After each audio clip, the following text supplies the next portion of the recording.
Welcome to Rivals in the Booth. I'm your host, Kyle Holton. I'm here joined by my best friend, John Michael Roberts. Co-host. Boom. A co-host. Yeah, that's what you are. I am a sophomore at the University of Alabama. Roll Tide. I'm a mass comm major and love sports. And so, John, I'm going to go ahead and let you introduce yourself. All right, what's up? I'm John Michael, and I am a sophomore at Auburn University, so War Eagle, and I'm studying accounting. Yeah. So this is Rivals in the Booth, and we are rivals in the booth, but obviously best friends outside of the booth. And we are here to talk about everything sports related. We'll send out 2 episodes a week, one about college sports, mostly focusing on the SEC, obviously Auburn and Alabama, and others focusing on professional sports. So let's go ahead and hop into it. So, John, I'm going to introduce it, but I'll let you talk about it. Let's talk about Auburn. I mean, what's going on this year, man? We have Hugh Freeze in his second year as head coach, and you seem to be like you're going to do worse than last year.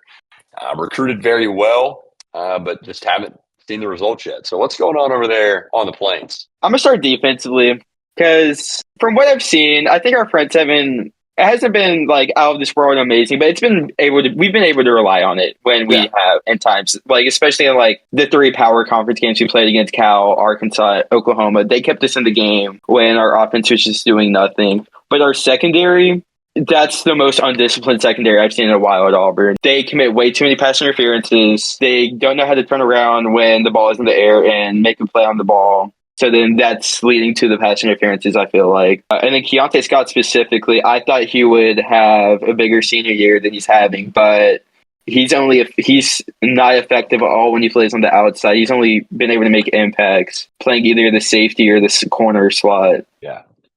Yeah, well, while we're talking about defense and talking about Keontae, and Mm-hmm. you were talking about your defensive line, which I've been sort of impressed by this year because I didn't expect that much. I want to mention DJ Durkin. Gets hired this year in January Mm-hmm. to replace Ron Roberts, who went to become the defensive coordinator down at Florida. But I want to talk about DJ Durkin and what you've kind of seen out of him in his first year at Auburn. For the overall most part, I have liked what I've seen. But my biggest issue that I've seen with his defense at Auburn so far is why are we putting our pass rushers in coverage? I think it's gotten a little better. I haven't actually broken down and looked at it yet, but like early in the season we have Jalen McLeod, who's one of our better pass rushers in coverage, which is a huge liability for him. Yeah, And it's just allowing these running backs and tight ends to get easy yards on us because he's a liability in coverage. yeah. Yeah, I've definitely seen that out of Durkin, and I'm also surprised by it. I think Auburn has a great front 6 or 7. It's been very impressive for an Auburn team that I think lacks a lot, and we've talked about that, and I'll talk about more on the show later on. But I think Auburn lacks a lot defensively, offensively. But DJ Durkin coming in and using your best pass rushers to coverage, it makes no sense to me, and he would do it early in the season on like these third and longs, these third and 10 to 15s, and just didn't make really any sense to me as to why he was doing that. But kind of later on, I've seen him be more aggressive, but that has caught your secondary in some issues that they don't need to be in, which has caused these holding penalties and pass interferences that you mentioned earlier. But we could talk about that a little bit more later on. But let's get back into it. What else are you seeing out of Auburn? And our offense, I'm going to switch over to that side. Yeah, do it. Our offensive line's young, and so I understand it's not the best, but I have seen signs of improvement from in year two under Hugh Freeze because last year I wasn't impressed by it at all, Yeah, and I think that going along that I think we underutilized the run game at times, especially in the Oklahoma game when we're up. I believe we were still up 2 possessions early in the fourth, yeah. and Early in we're the just fourth. Yeah, yeah. Jarquez Harner's just not out there running the football. Auburn needs to be running this clock down in that situation, but instead Yeah, we're coming out in 5 wide, which I think comes down to the play calling and scheme of Freeze. But I yeah, just think we need to utilize the run game more. yeah. I would tend to agree there. I think Darquez Hunter is being criminally underused this year for Auburn. Mm-hmm. Kind of was talking to you earlier about it, but I want to mention it here. You know, I've thought all season maybe it is Peyton Thorne the problem, maybe it is a quarterback situation is the problem. But what I've watched out of Freeze and his scheme is he loves the explosive plays, and he's relying on Mhm. that, I think, a little bit too much. When he doesn't have an offensive line that can block long enough and a quarterback that can throw great enough, And so Mhm. I'm thinking I'm beginning to blame Freeze for some of the issues that we're seeing. He's got to scheme better. He's had 2.5 years to work with Thorne and just has not built a scheme around him, which he knew he was bringing it back because he didn't try to go after a single quarterback in the portal. So he knew he was going to bring Freeze back. So what is the issue there?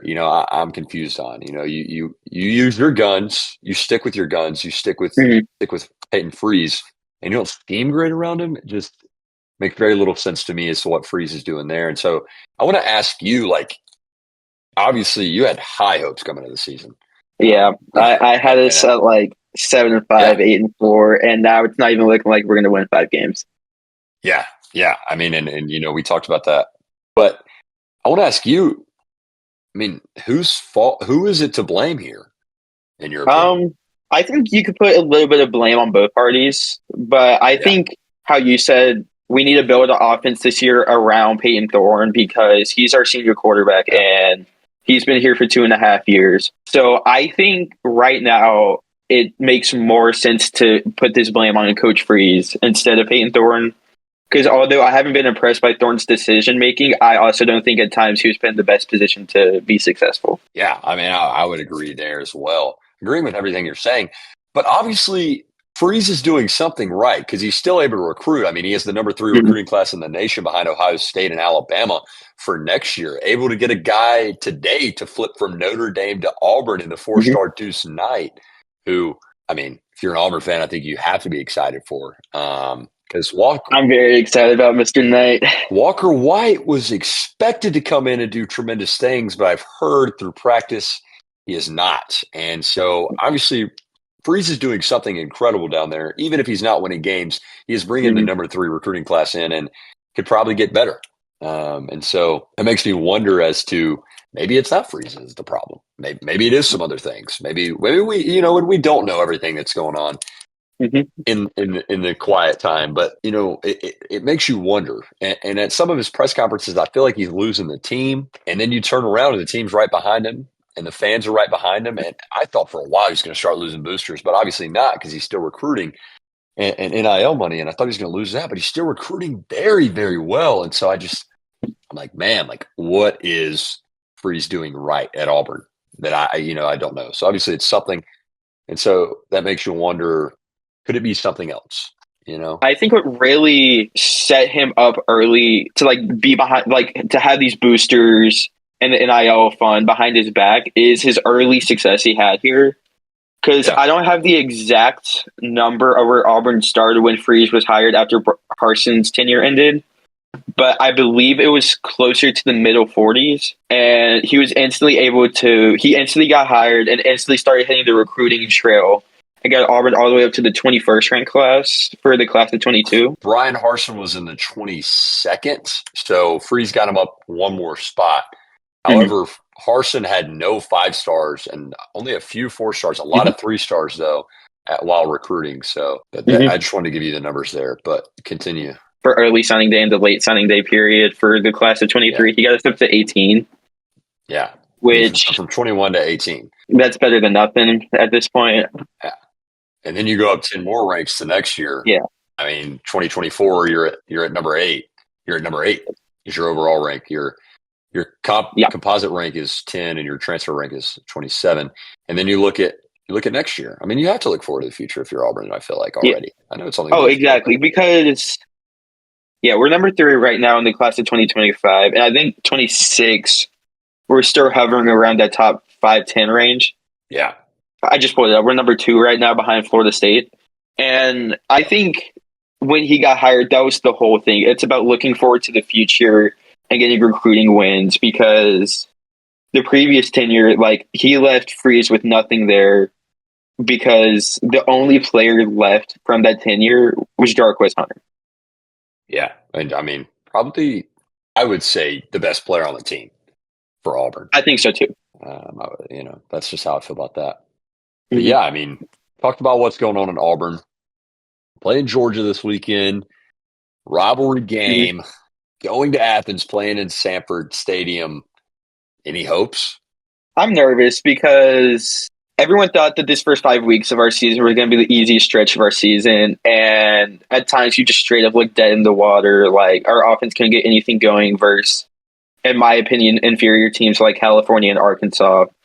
And so not being able to capitalize on those moments at home, especially with how Free so far at Auburn has shown to play on the road, which is not playing as highly up to his opponents like he did Yeah. at home, like last year versus Alabama, last year versus Georgia, this year versus Oklahoma at home. That I don't think it's going to go well this year in Athens, and I think Georgia's going to win big. Yeah. Speaking of just going on the road, your next 3 games are straight road games. You start out the Yeah. year with 5 home games, and then you Yep. come back, you play Vandy and Louisiana Monroe and A&M at home, and then you Mhm. travel to Alabama. Speaking of the Iron Bowl, let's go ahead and start talking about Bama. My Okay. college, I love it here. Man, what a win we had over the Georgia Bulldogs. Something Mhm. I was not expecting. I said Georgia will win that game in overtime 35-34. Bama Mhm. surprised me. Put up 28 points early in the first quarter. Now, that's very surprising. We went up 28-0 against Georgia. I was expecting their defense to continue to hold and just our offense being able to drive down the field. Like it wasn't the explosive plays that it has been all year. Last week, it was the intermediate Yeah. passing game, which you haven't seen from Milrow really in the past. Like a year ago, that's not something he could really do. Super excited to see that. But going into the second half, I'm expecting to score more points, and our offense just Mhm. falls, and our defense starts Yeah. giving up points, which is expected. Like it's a Kirby Smart Mhm. coach team. He doesn't, he's not going to be crazy about it. He knows he can get back in the game, and he did get back in the game. In fact, they came back and took a lead. It was 30-7 at half, and with about 2 minutes left, it was 33-34 Georgia on top, and then Mhm. bang, the freshman 17-year-old Ryan Williams out of the air. How I old is mean, he? makes 2 guys makes he's 17. Yeah, ESPN doesn't talk about it enough. No, I mean, makes 2 guys hit each other, runs in for the Mhm. touchdown, gives Alabama the lead with 2 minutes to go. Xavier Brown So yeah, had been he's picked on special. all second half. I mean, picked on all second half, but knew Mhm. that he needed to fix it, adjust, and he Mhm. did, and got the pick, and that won us the game. And it was a crazy win. But I want to talk about some things that don't get me excited. Some things that don't make me excited is the fact that our offense didn't really change a whole lot. We didn't adjust to the second half the way we should have. I felt like we should have ran the ball a lot more in the second half than we did. We Mhm. weren't handing off to Jam Miller, Justice Haynes, and that really scared me because I think those are 2 premier running backs. I think that's the best running back duo in the nation, and that is pretty biased. But I mean, looking at it, it's probably true. But these 2 guys are really, really good. Got the carries right here, and y'all had 32 total. No, 32 total as a team, but Yeah, but, but between you said Justice Hayes and Jam Miller, there's only yeah. 11 11, yeah, and a total. lot of those are going to go with Milrow.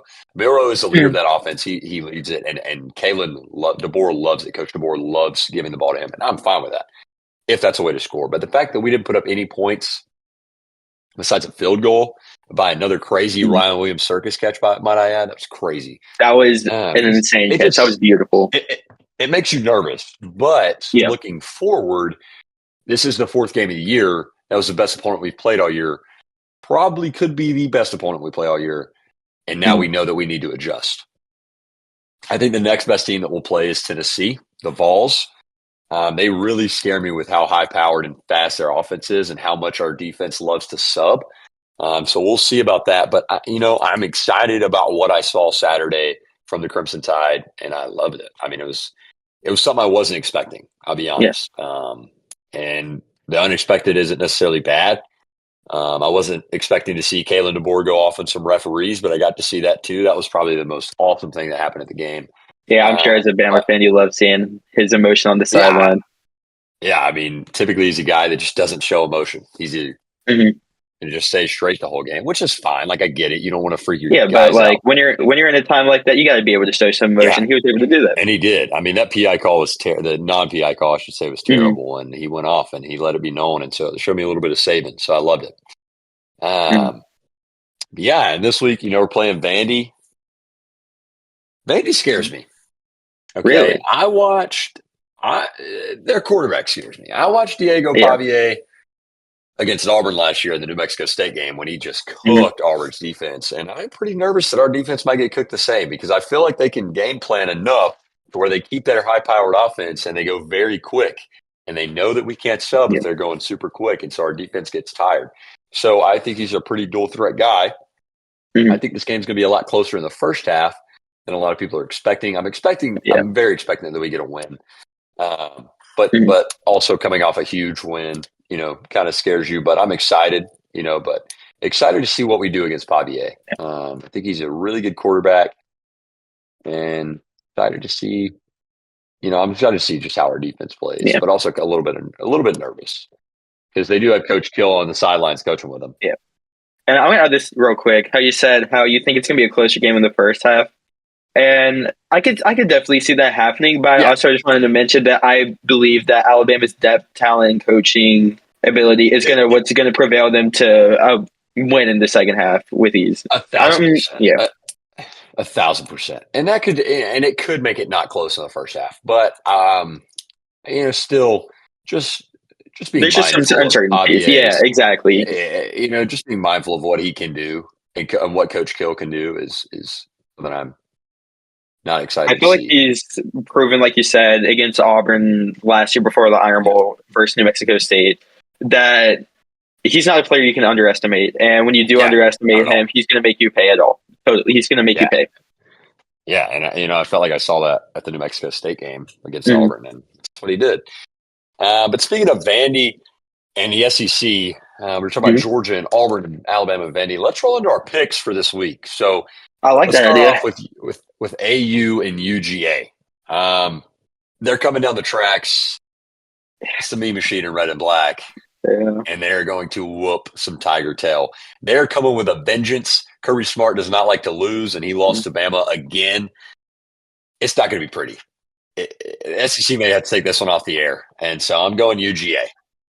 I'm going UGA too because, like you said, they're coming off that Alabama loss. They're going to be fired up to get back in that win column.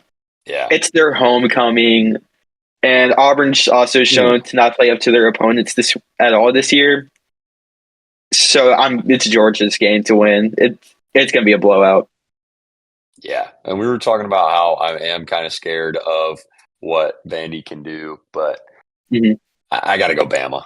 Roll Tide. I Not do really, too. not, you know, hey, commies, we just beat the hell out of you. So, Yeah.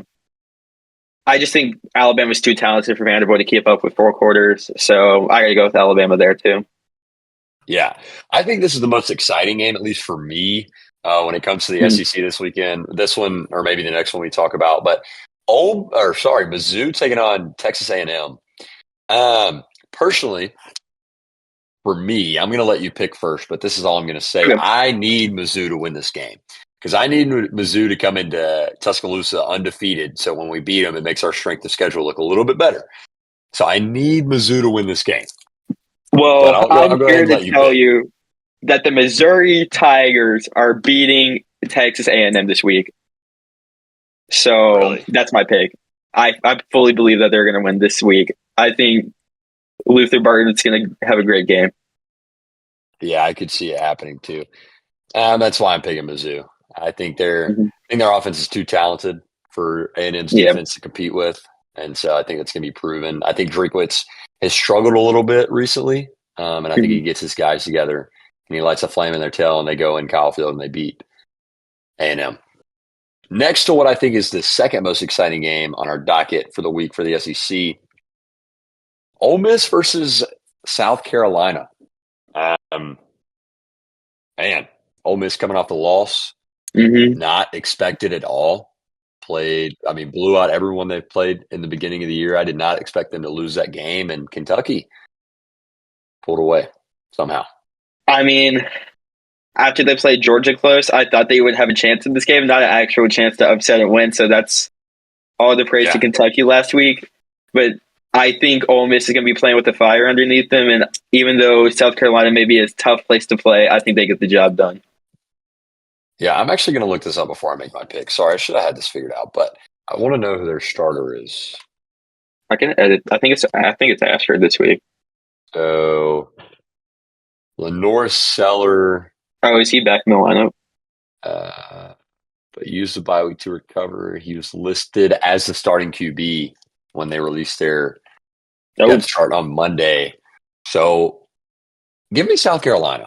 I like them. They couldn't pull out the win against LSU, but I think they do it here. I think it's going to be a high scoring game too. But give I me, do give me, too. give me USC Junior. All right, next up, we've got one that, man, Arkansas, probably one of the most disappointing SEC teams this year. They've had win after win after win, and they can't pull it off.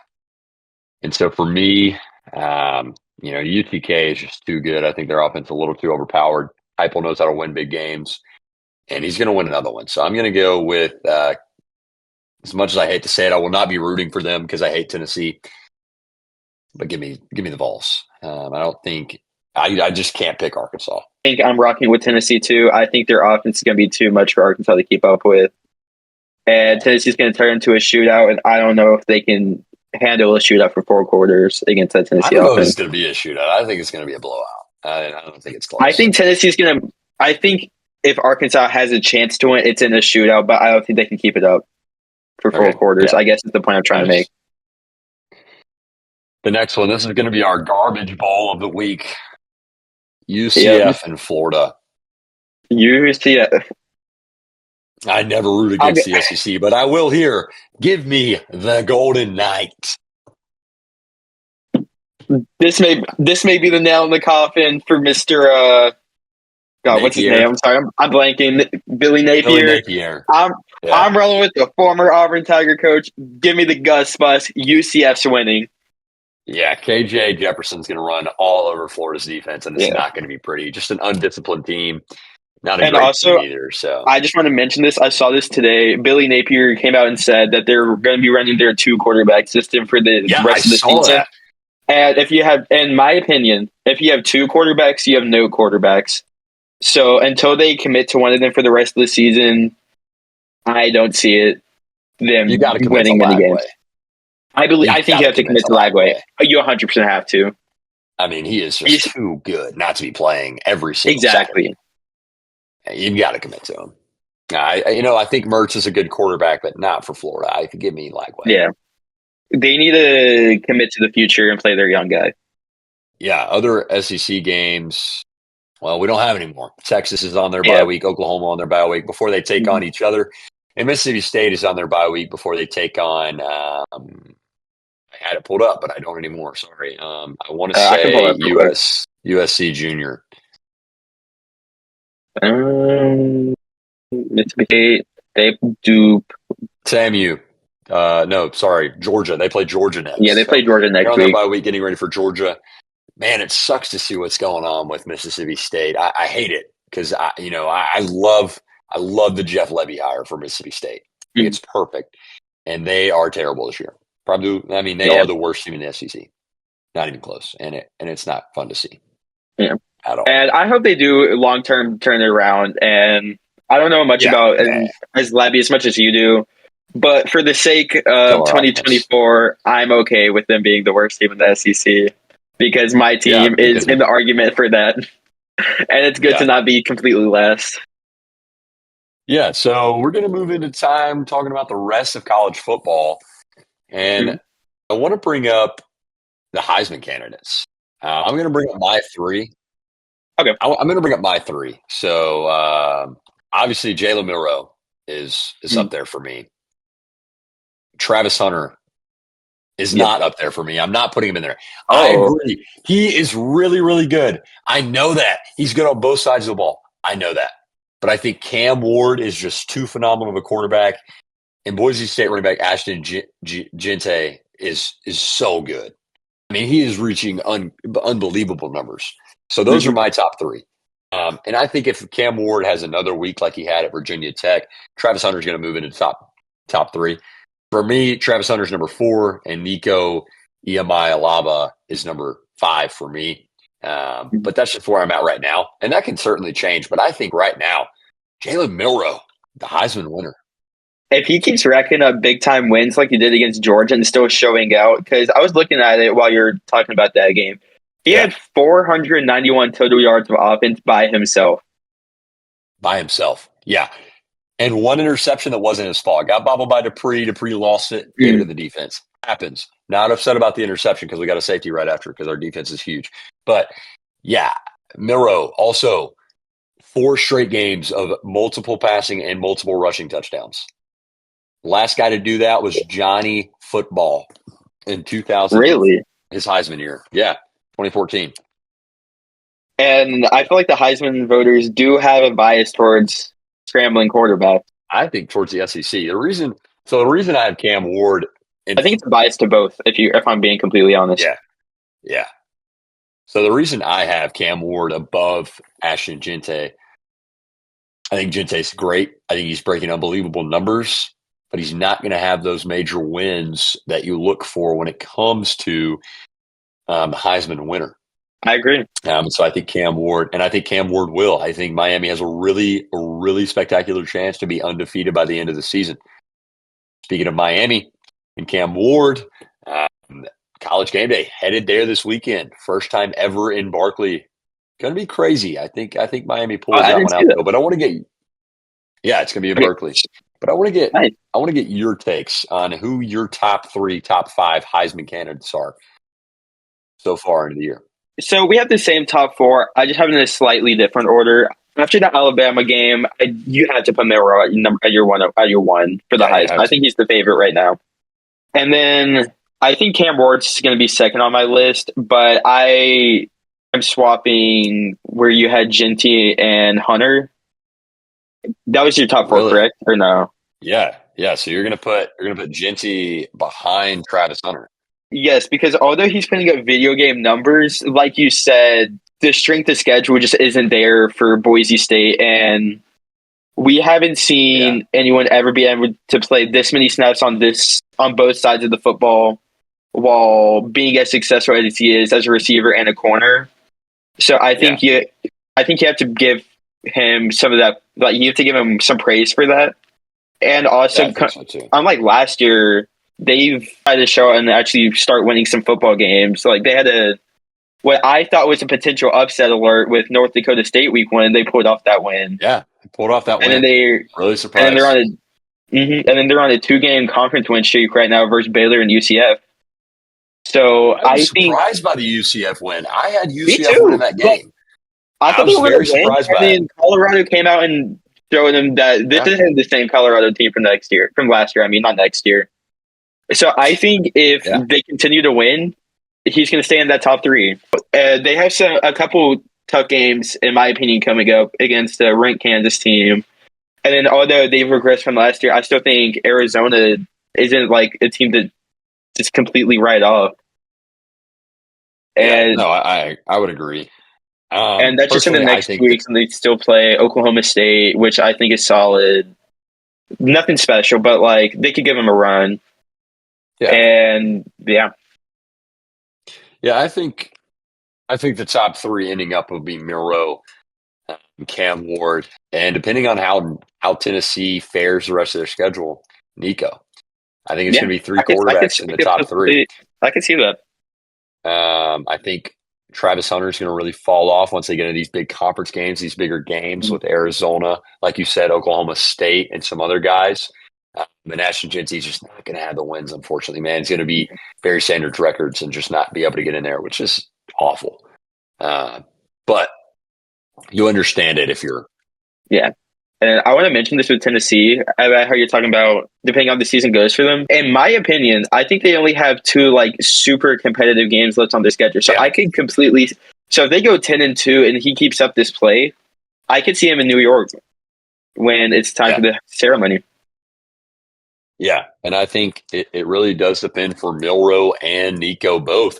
All that UTK Alabama game goes here in a few weeks. Yeah, I feel like that Third could say Saturday a in lot about October is both going to be people. huge. I think so. And it's going to say a lot about both of those teams. I agree. So yeah, I mean, it's going to be crazy. It's going to be crazy. Well, I think that's going to do it for our time here. This is the first rendition of Rivals in the Booth.